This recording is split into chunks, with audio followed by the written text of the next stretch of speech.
My guest this week on Anglian Lives has been a journalist, a presenter, a broadcaster, a husband and father, a company director, a vigorous all-rounder with a fascinating past and an amazing future.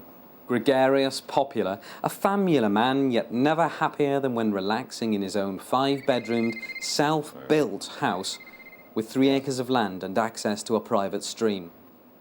But who the hell is this mysterious enigma? This mysterious enigma is Alan Partridge. Excellent. My guest this week on Anglian Lives. This is Norfolk Nights with Alan Partridge. Alan Gordon Partridge is the best and best-loved radio presenter in the region. That was for anyone who's going through a trial separation or messy divorce. The Human League with the Don't You Want Me? 50% she got. It's weighted against the man. He was born into a changing world of rationing, teddy boys, apes in space and the launch of ITV. But the Norwich of today is a very different place, although the market still remains.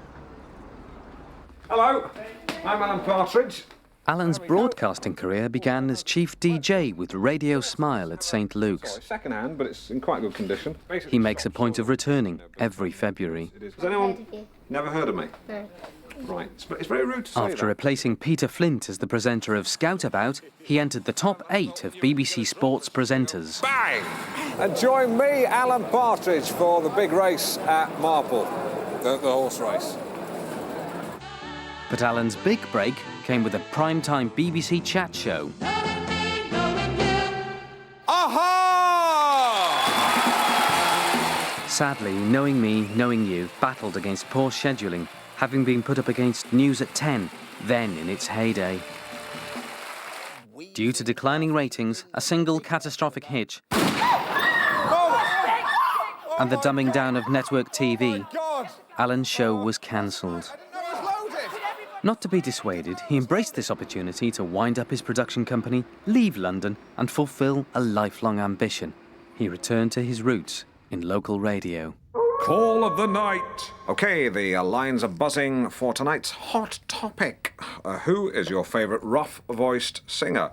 Rod Stewart and Chris Rea, big votes for them, but they've been massacred by a late surge from rasping taffy Bonnie Tyler. Wonder how many she smokes. Roots that first sprouted in a field in East Anglia. That's my watch. Well, just lost my blooming watch. Huh. Actually, keep that bit in. It's nice. I think it gives it a human touch. Nice. Now single, Alan is an intensely private man and a keen businessman. 300k all we take it to Sky. He's always on the lookout for new investment opportunities. In town. Tonight, we examine both the public, private and professional faces of Alan Partridge.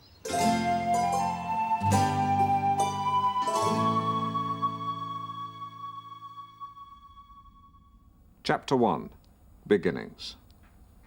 Congratulations, Mrs. Partridge. It's a boy, said the doctor, handing me a boy to my mother. I had just been born. Anyway, Alan, your book, Bouncing Back, if you don't mind me saying, I think it's a rather brilliant book that only ended up out of print because it was not properly promoted by the publisher. Thank you, Ray. I think that's fair to say. Why did you want to come on television and talk about it? I think to have my side of the story heard, but I'm not expecting an easy ride, Ray. I know you're one of the toughest in the business. Thanks. How did you prepare for the writing of the book? I spent a week in Prestatyn and I read 8 autobiographies, which, as you well know, is more than one a day. And I asked myself a lot of tough questions. I wrote them down and I put them in the book. Shall we have another look at the book? Yes. Where do I look? No, to the right. Am I a broadcaster? Yes. Do I hold a full driving licence? Yes. Am I very good at judo? Yes, little known fact. Did I once talk a depressed man down from a wall? Yes, but it wasn't that high and he wasn't that depressed. He'd locked himself out of his business premises and was trying to get in. That was from a chapter entitled Yes, I Am, No, I'm Not. It's more or less the list I read, but slightly extended. It's the weakest part of the book. Oh, I don't know. I wouldn't say that. Well, what do you think's the weakest part, Ray? Well, it's. I mean, it's all great. I mean, it's all very good. I mean, it's a very good book. Yeah. Mm-hmm. At one point, you speak so movingly about your Toblerone addiction. Yes. We wanted to do a product placement deal with Toblerone, but they insisted on putting a mini Toblerone on the jacket cover, and I felt that would have cheapened an otherwise tragic tale of how I, Alan Partridge, bounced back. I remember one very low point, I got a whole one stuck sideways in my mouth, and a woman who works for me had to break its back with a toothbrush. I actually made myself sick. I mean, I didn't make myself sick. I spewed into a thermos. No prizes for guessing what I did with that. A lot of people... Threw it away. A lot of people, when they get low, they turn to alcohol or drugs. Yes, I know a producer in the business who is an alcoholic. But, you know, he makes a living, so people ignore it. When he's on the wagon, you see him in the pub with an orange juice, but you can tell he wants one. And, you know, his wife's left him again. She won't go back to him this time. Oh dear, it was a bit of... Yeah, he didn't knock her about. If anything, it was the other way around. I mean, you know about that. Alan is extremely skillful at scaling the dizzy slopes of sports commentation. This course actually reminds me of when I was tobogganing at the age of 16. I hit something and fell off. I was concussed. Hit a cat. No cats here, of course. The groundsmen are quite strict about not letting cats onto this course. One of those things comes down on a cat, it doesn't stand a chance. Sevi Ballesteros, the bullfighter. That's what I call him. Though, technically, he's a professional golfer. A friend of mine said recently, what do you get if you cross a ballerina and a bastard? Ballesteros was his answer. I guess if you analyse it, that Sevi combines the qualities of both those animals. He has the lithe sophistication and nimbleness of a ballerina, combined with the hard-nosed, ruthless thuggery of a bastard. You had a fantastic career on national television, and yet you walked away. That's the truth. I know. Yeah, whatever anyone else says. I didn't like myself back then. I was seriously frigged up. But I'm much happier now. In fact, every morning now, I get up in the morning, look at myself in the mirror and say, I'm Alan Partridge, and I like you. No, not every morning. This morning I was in a rush, got up, went, hi, gotta go, you know. But back then I was a monster. I mean, I've never got drunk on power, but on occasions I have been a little tipsy. These days I just stick to a half, maybe two at the most. If I'm driving, I'll just have a half. Yeah, I mean, I realise I'm just talking about drink now. Yeah, that's fine. Yeah, not power. OK, it's not just me asking the questions tonight. We're also joined by my electronic assistant, Digital Dave. Digital Dave. OK, Digital Dave, far away. How long did it take after your wife left you for your divorce to come through?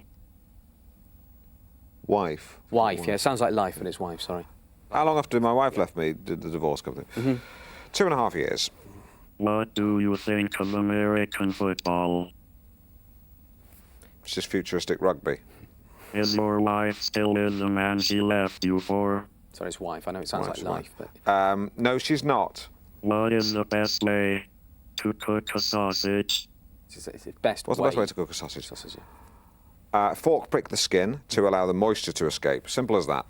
What would you say to any young people heading for London? To any 9 people heading for London. So what would you say to any young people? Go for the day, visit Madame Tussauds, get the hell out. Alan has left the smoke firmly in his wake. You won't catch him paying the London congestion charge. Elvis Costello there, part of our anti-London night with I Don't Want to Go to Chelsea. Ironically, Mr. Costello does in fact live in London. What a bloody hypocrite. I was going to play London Calling by The Clash, but it's awful. OK, right, just to let you know, the comedy character I featured on the show last night, the Anaraki Iraqi, the Baghdad-based train spotter, has been cancelled and will no longer feature on the show. Out of my hands. Alan, where do you think TV is going these days? Downhill? Absolutely. I mean, my attitude to television became so low, as in not singular, but down, that at one point I was considering not having a television in my house. But in the end, I just went for one of those plasma widescreen ones, which are expensive, but good, and I can afford one. But of course, it's not all downhill. Some of it is uphill. Because this is a very exciting time for digital TV. Absolutely. I saw 2 excellent documentaries last week, both about mudslides. What's your favourite film?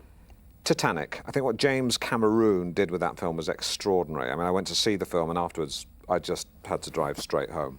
You know, after I see a film, I have a curry, but after that, I just drove straight home. I mean, the film was also 3 hours long, so nowhere was open. That was the other reason I couldn't have a curry. What's your least favourite film? Gorillas in the Mist. I think it's a tragic waste of Sigourney Weaver, but if you mess about with monkeys, you will pay the price. Super Talk! And we're triple super talking tonight. 3 topics running. Alan has never been afraid to tackle sensitive issues. He frequently sails close to the bone. Trial separation. 2, what should we do about thieves, robbers, murderers, and mass murderers? And of course, the subject that's got the lines here in Meltdown for the second night running. Would you eat a colleague to survive? OK, line 1, we have Roy from Caister St Edmunds. Roy. Hello? Roy, would you eat, man? Well, I was just thinking about those rugby players, right? What crashed their plane in the Andes Mountains. Yeah, about bounce. Yeah, and I was wondering, if they'd all been supermodels, or had crashed and not rugby players, then there wouldn't have been as much for the survivors to eat. Yeah, I see what you're saying, Roy. However, supermodels have smaller appetites, so the lack of meat wouldn't really be a problem. Similarly, if a plane load of sumo wrestlers came down, they'd have a bigger appetite, but then there'd be more of them to eat. So it sort of sorts itself out. Yeah, there's not much meat on a supermodel. Yeah, I know, that would be... Yeah, but I've just made the point that in a plane of supermodels, the surviving models wouldn't have had much of an appetite anyway, so that sort of answers your point. The sumo wrestlers have got like a big appetite. I know! But as I said, in a plane of sumo wrestlers, Roy, there would be plenty of sumo wrestler meat to go round. I'm trying to have a serious debate, mate, about the rights and wrongs of cannibalism between people of similar stature. I didn't mention that earlier, but I would have thought that was implicit. You see my point, Roy? Yeah, sorry for wasting your time. That's all right. I'll speak to you again tomorrow.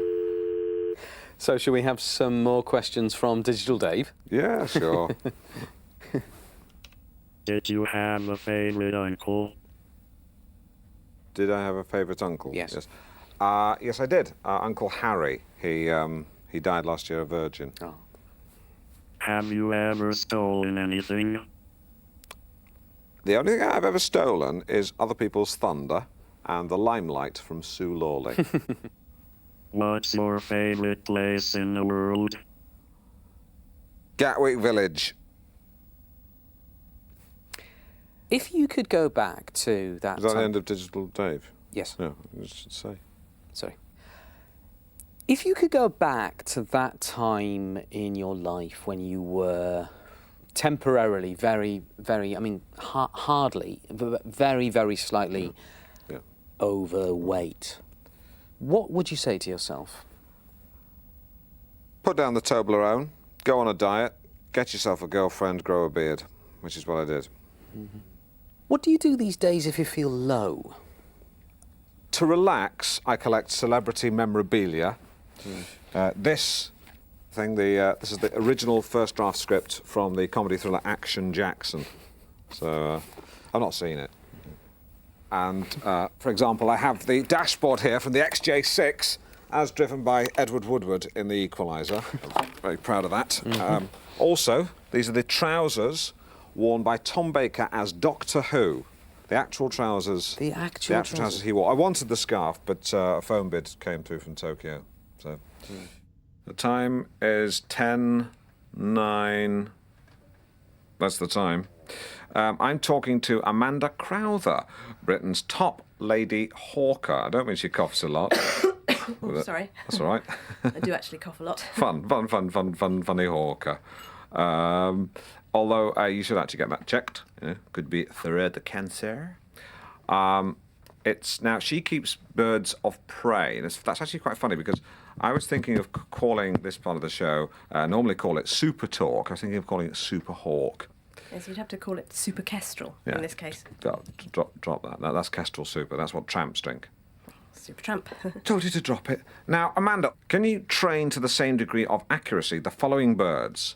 A gull, a pigeon, a robin, and a bat. No. Why not? Well, the birds have, if you like, a cognitive map in the brain, and that map is more highly developed in certain species than in others.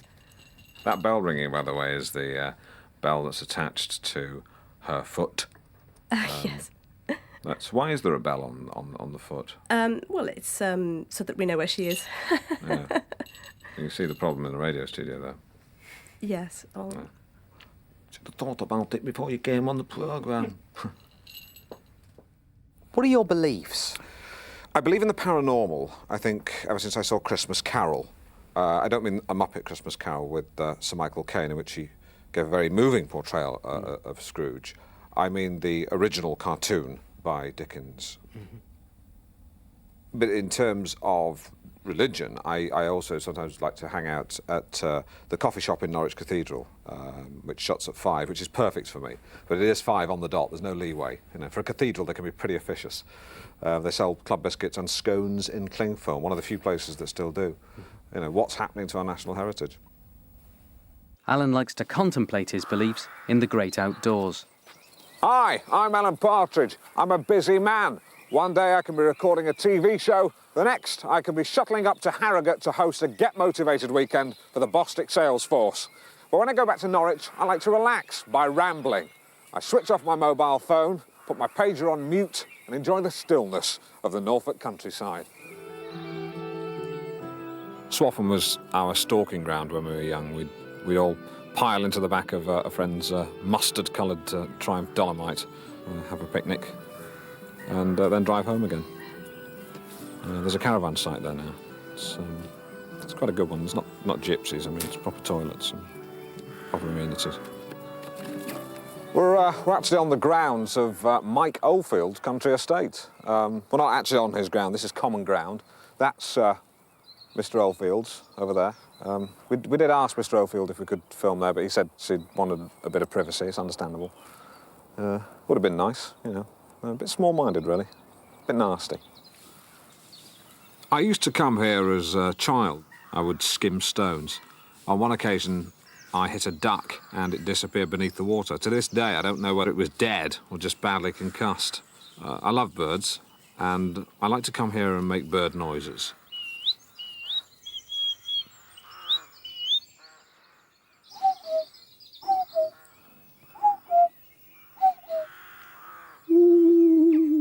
I'm no Dr. Dolittle, but there are times when I think birds are the only ones I can really talk to.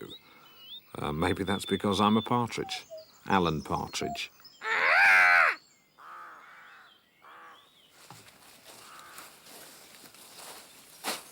Someone should clean up these leaves. It's good to see you wearing trousers too. I imagine wearing a skirt would be very unwise with a hawk flying around. What do you mean? Well, I'm sure there's some sicko out there who put a mini cam on a homing pigeon and train it to believe that Knickers is home. Okay. What do you feed hawks on? Mice. What, real ones? Yes, you can buy them frozen. You mean real mice? You don't mean chocolate mice? No, real mice. You do that yourself? Well, sometimes I let my children do it, actually. I think getting children to feed dead frozen mice to birds is technically weird. Well, they're not frozen when I give them to the birds. We let them thaw first in hot water. Oh, my God. Has one of them ever come back to life and then died in the boiling water again? No. It's bad enough for hawks to eat mice. Can you ask it politely but firmly to stop waggling the claw with the bell on? I think it's bad enough for hawks to eat mice, but I think the freezing, boiling thing is just inhuman. It's just natural selection. OK, here's Mark Almond. I heard an awful story about him the other day. I'm sure it can't be true. What are your 3 rules of life? Well, I have 3 rules, Ray. 1, have a cup of coffee in the morning. 2, don't trust anyone. And 3, floss. Shall we have some more from Digital Dave? Absolutely. What famous people do you know? That's a tough one. I'll tell you what, best thing is probably if I looked at my phone and let it speak for itself. OK, here we go.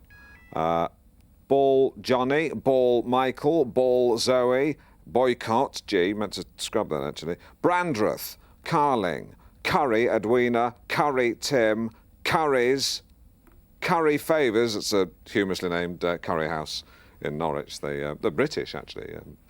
They put raisins in them, bloody awful, but they deliver. Hamilton Christine, Hamilton Neil, Hamilton David Diddy, and it goes on, Oh, soup for you. Thank you. Alan uses his contacts to help him organise fundraising events for good causes. Bye-bye. Bye. Homeless. We're about to take a ferry to an island called Brian. That's because it's Brian Ferry. And there he is, Brian. Welcome to Norwich and Comic Relief. Uh-huh. Yeah, I don't do that anymore. But we're delighted to have you now. Thanks very much. It's very nice to be here. Now, we all know your contribution to pop iconoclass and neatness in pop, which I know is something you feel very strongly about. But what not many people do know is, and I will be eternally grateful, because Brian here was the very first person to alert me to Tetters and Peps. Do you remember that? It was in a queue for a domestic flight. Oh, yeah. It's fine if you don't remember, Brian, but don't lie. It's Comic Relief. Are you going to be making a donation? Yes, of course. Yeah. Great. Want to get your chequebook out? Just get a pen. I won't tell the audience what you're writing. You're listening to Alan Partridge and watching it. So, as I say, I won't say the amount. So if I say it will buy you 2 microwave ovens, I think, or 3.5 Dyson vacuum cleaners, which again works because I know you're into neatness. There you go. There's one actually put your check card details on the back. Yeah, security. Alan is one of the few people who... You have 2 children? Yes, both unplanned, and unfortunately they do pick up on it. Mm-hmm. And tell me about your relationship with women. A friend of mine once said he liked his women like his parmesan, strong-smelling and shaved.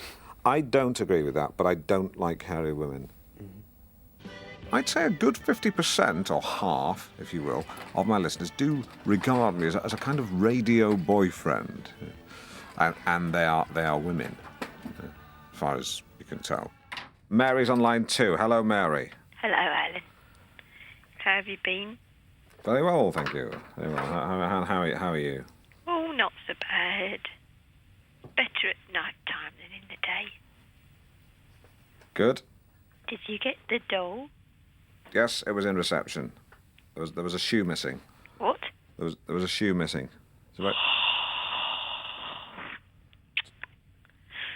Had rather thinning hair, I seem to remember. Oh, Alan. Looked like it had some sort of alopecia, something like that. Oh, what? It just looked like it was poorly on the head, hair. It was mine when I was a baby. Really? That's lovely, but you don't want to give that to me. Well, it's precious and you're precious. Thanks. Is it on the TV theme tune night? No, Mary, you and I know that's Thursdays. Oh, I sent you a doll. Why can't I hum the theme to World at War? Thursdays. Bye. Bye? What? I say goodbye. Bye. Ooh, let's have a bit of music. She was a bit of a character.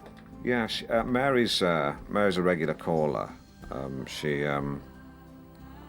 don't know if anyone thought she sounded upset then. She sometimes does this thing that's half laughing and half crying, and I can't quite tell the difference. So it's bloody weird, but she's regular, she's reliable, and she's free. I believe you're working on a new book. Yes, yeah, it's set in the future. In the heady world of TV entertainment. And it's the year 3000. Everyone has a 3D TV on their wrist, and they travel around on monorails like the one at Gatwick Airport. It's very futuristic. It's set in the aftermath of a nuclear ratings war between two TV stations, one of which is based on Pluto. And TV presenter Jack Jupiter has 24 hours to do something. I've not figured out what yet. But the main thing is, each day is 10 hours long because they've gone metric on time. And the diary industry is in turmoil, that's a subplot. But one rebel, Alec Parsons, is determined to return to a 7-day week because it makes sense. So he goes back in time to the present to see what a week's like. That's a very good twist. Well, yeah, it is. And that's not the only, there are more twists. You need lots of twists these days. People expect them. A friend of mine told me that, and he's a librarian. Look here. What? I was very low. I went to Legoland to think. You need a day.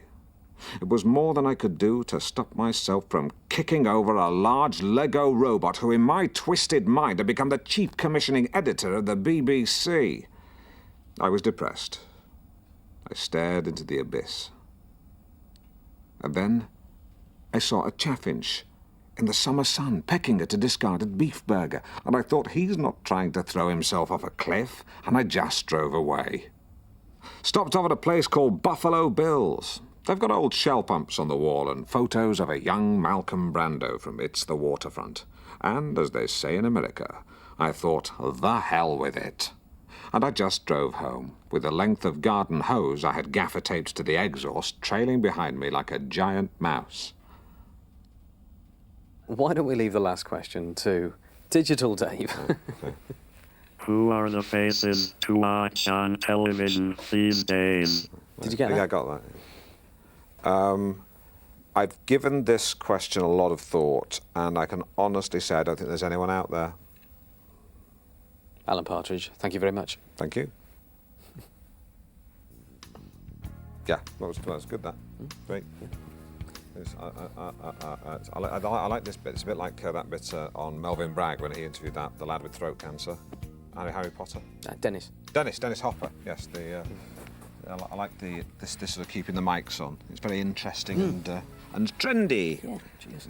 Do you fancy a quick drink? Is it who's going? Just you? Is it? Yeah. Yeah.